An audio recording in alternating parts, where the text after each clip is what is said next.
Greetings everyone. आज हम start करने जा रहे हैं क्लास 5th के लिए chapter number 5 the equatorial forest region. Equatorial forest region क्या होते हैं? इक्वेटर से 5 degree north and 5 degree south में जो एरिया लाई करता है उसको हम बोलते हैं इक्वेटोरियल फॉरेस्ट रीजन। इक्वेटर हमारा सेंटर पॉइंट है जिसके ऊपर हमारा नॉर्दर्न हेमिस्फीयर एंड नीचे की साइड है हमारा साउदर्न हेमिस्फीयर। बीच का जो एरिया है हमारा, जो आपको इसमें ब्लू लाइन नज़र आ रही है, वो है हमारा इक्वेटोरियल फॉरेस्ट रीजन। अब ये बेसिकली 2 पार्ट्स में डिवाइड है, Amazon basin and Congo basin. Amazon basin जो है वो है हमारा नॉर्थ अमेरिका में लाई करता है, कोंगो बेसिन अफ्रीका के अंदर लाई करता है।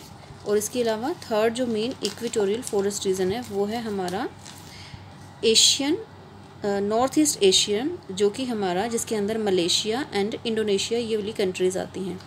अब वाइल्ड लाइफ इस एरिया की कैसी है?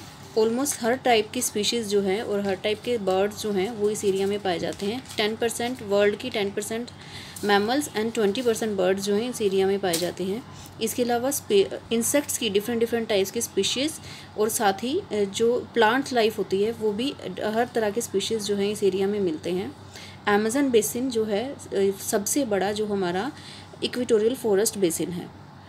अब अमेजन बेसिन के बारे में और थोड़ा सा डीपली पढ़ते हैं। ये आपको एक डायग्राम नज़र आ रहा है आपके स्क्रीन के ऊपर। सनलाइट जो है जब इक्वेटर पे सबसे ज़्यादा पड़ती है तो इक्वेटर वाला एरिया जो है हॉट एंड ह्यूमिड हो जाता है, बहुत ज़्यादा हीट हो जाती है उस एरिया में, जिसकी वजह से क्या हो जाता है वहाँ पर जितनी ज़्यादा हीट होगी उतना ज़्यादा एवापोरेशन होगा, और एवापोरेशन होने की वजह से क्या होगा वहाँ पर रेन ज़्यादा होगी। इसलिए इस एरिया को हम क्या बोलते हैं? रेन फॉरेस्ट बोलते हैं। साथ साथ में इक्वेटोरियल फॉरेस्ट रीजन को हम ट्रॉपिकल रेन फॉरेस्ट के नाम से भी जानते हैं। अमेजन बेसिन के अंदर अमेजन रिवर है जो कि वहाँ की मेन फेमस रिवर है। वर्ल्ड की जितनी भी ऑक्सीजन होती है उसका 23% जो है वो हमें अमेजन से मिलता है, अमेजन बेसिन के जो फॉरेस्ट हैं उनसे मिलता है हमें। ठीक है, तो अब हम इसको करते हैं कि एवापोरेशन और ये कंडेंसेशन की वजह से हमारा जो यहाँ की प्लांट लाइफ है वो किस टाइप की होती है। एवापोरेशन होने की वजह से इस एरिया में जो है सनलाइट ज़्यादा होने की वजह से प्लांट्स जो है, जो क्लाउड्स जो हैं वो ज़्यादा बनते हैं, और हर रोज़ क्या होता है 4 o'clock के बाद क्या हो जाता है, हर डेली शावर होती है। इसको हम 4 o'clock रेन भी बोलते हैं, और ये शावर जो है थंडर स्टॉर्म के साथ होती है, पूरी बिजली के साथ, जिसको कि हम थंडर स्टॉर्म भी बोलते हैं और 4 o'clock रेन शावर भी बोलते हैं। दोनों ही नामों से इसको जाना जाता है।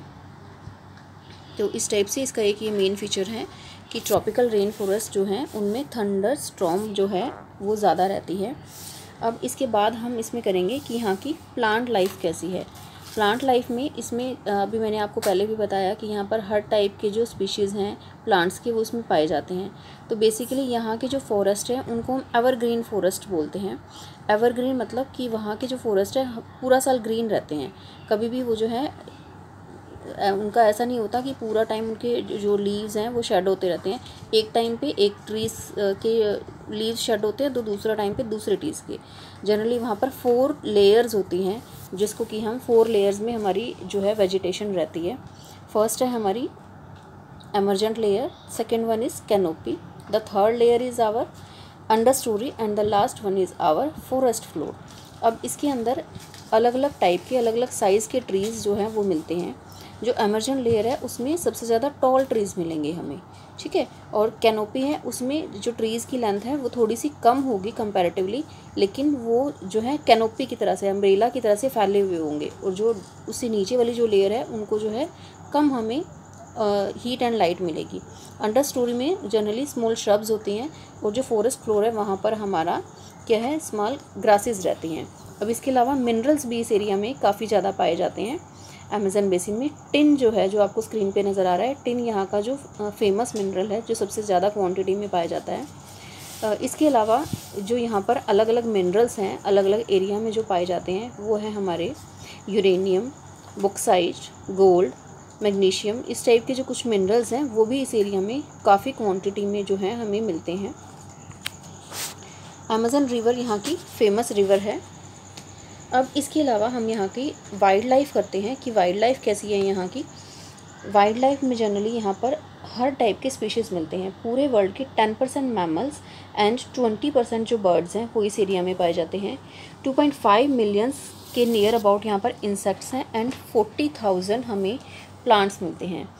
अब क्योंकि ये एरिया जो है बहुत ज़्यादा डेंस है, डेंस फॉरेस्ट इस एरिया में मिलते हैं, तो पॉपुलेशन भी जो है वो हमारी बहुत ज़्यादा स्पार्सली पॉपुलेटेड होता है ये एरिया।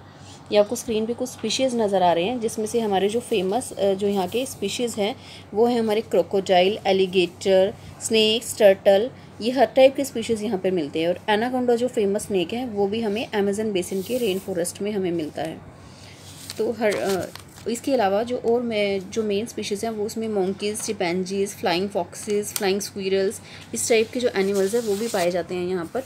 ह्यूमन लाइफ कैसी है यहाँ पर? ह्यूमंस जनरली यहाँ पर इस एरिया में ट्राइब्स जो हैं वो जनरली लाई करती हैं। मेन जो ट्राइब्स हैं वो हमारी सिमांग्स, पिग्मीज़, कुबूज़, बंटूज़, ये जो फेमस ट्राइब्स हैं ये इस एरिया में लाई करती हैं। और ये लोग कैसे सर्वाइव करते हैं? जनरली ये लोग एग्रीकल्चर पे बिलीव करते हैं, स्मॉल हट्स बना के रहते हैं और वहीं पर उसके आसपास के एरिया में एग्रीकल्चर करते हैं। जनरली ये लोग ट्राइब्स में रहते हैं और ट्राइबल पीपल क्या होते हैं, एक जगह पे एग्रीकल्चर करते हैं, शिफ्टिंग एग्रीकल्चर करते हैं जिसको बोलते हैं। एक जगह पे लैंड क्लियर करते हैं, लैंड का एक पैच क्लियर किया, वहाँ पर जितने टाइम तक उस लैंड में फर्टिलिटी रहती है उतने टाइम तक वहाँ पर ये लोग एग्रीकल्चर फार्मिंग करते हैं और उसके बाद ये दूसरी जगह पर शिफ्ट हो जाते हैं, तो इसको हम बोलते हैं शिफ्टिंग एग्रीकल्चर। ठीक है। तो इसके अलावा ये जो ट्राइबल पीपल्स होते हैं, इसके अलावा ये लोग कमर्शियल प्लांटेशन भी करते हैं, जिसमें कुछ ऐसी चीज़ों को ये लोग उगाते हैं जो कि सिर्फ सेल करने के लिए बनाई जाती हैं, लाइक कॉफ़ी, रबड़, कोकोआ, इस टाइप की जो फार्मिंग है ये सिर्फ सेल करने के लिए ही करते हैं। तो इसलिए इस एरिया में जो जनरली जो ट्राइबल पीपल्स हैं उनकी जो लाइफ का जो मेन जो इनकम और सोर्स है वो एग्रीकल्चर ही है। इसके अलावा वो हंटिंग, फिशिंग, इस टाइप के काम भी करते हैं। तो इस तरह से हमारा ये चैप्टर ख़त्म होता है यहाँ पे। Thank you so much.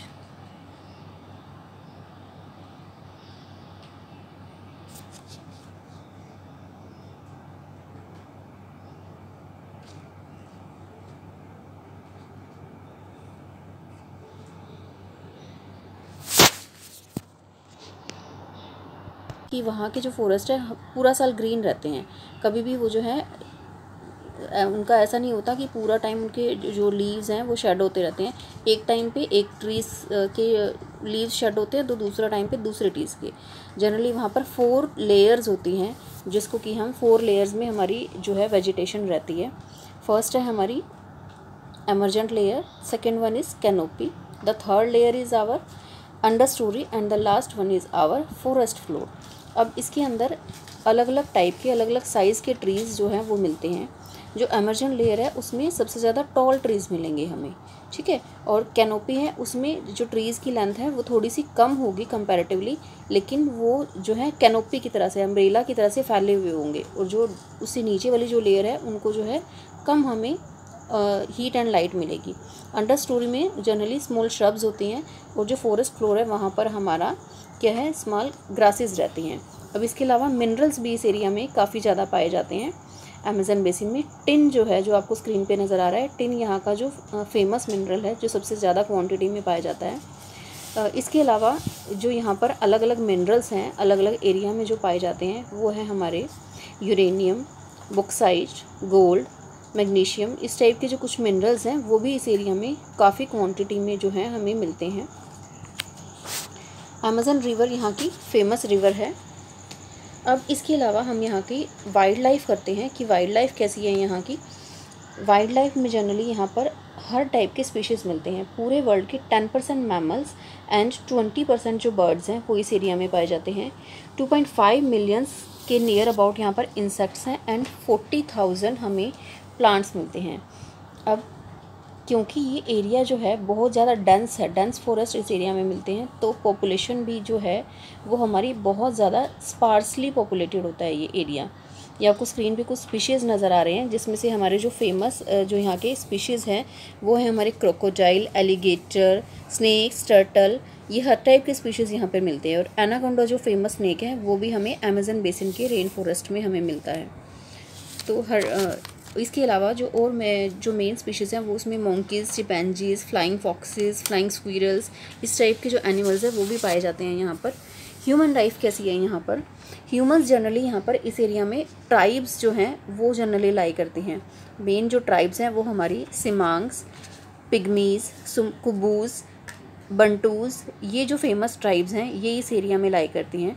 और ये लोग कैसे सर्वाइव करते हैं? जनरली ये लोग एग्रीकल्चर पे बिलीव करते हैं, स्मॉल हट्स बना के रहते हैं और वहीं पर उसके आसपास के एरिया में एग्रीकल्चर करते हैं। जनरली ये लोग ट्राइब्स में रहते हैं और ट्राइबल पीपल क्या होते हैं, एक जगह पे एग्रीकल्चर करते हैं, शिफ्टिंग एग्रीकल्चर करते हैं जिसको बोलते हैं। एक जगह पे लैंड क्लियर करते हैं, लैंड का एक पैच क्लियर किया, वहाँ पर जितने टाइम तक उस लैंड में फर्टिलिटी रहती है उतने टाइम तक वहाँ पर ये लोग एग्रीकल्चर फार्मिंग करते हैं और उसके बाद ये दूसरी जगह पर शिफ्ट हो जाते हैं। तो इसको हम बोलते हैं शिफ्टिंग एग्रीकल्चर, ठीक है। तो इसके अलावा ये जो ट्राइबल पीपल्स होते हैं, इसके अलावा ये लोग कमर्शियल प्लांटेशन भी करते हैं जिसमें कुछ ऐसी चीज़ों को ये लोग उगाते हैं जो कि सिर्फ सेल करने के लिए बनाई जाती हैं, लाइक कॉफ़ी, रबड़, कोकोआ, इस टाइप की जो फार्मिंग है ये सिर्फ सेल करने के लिए ही करते हैं। तो इसलिए इस एरिया में जो जनरली जो ट्राइबल पीपल्स हैं उनकी जो लाइफ का जो मेन जो इनकम और सोर्स है वो एग्रीकल्चर ही है। इसके अलावा वो हंटिंग, फिशिंग, इस टाइप के काम भी करते हैं। तो इस तरह से हमारा ये चैप्टर ख़त्म होता है यहाँ पे। Thank you so much.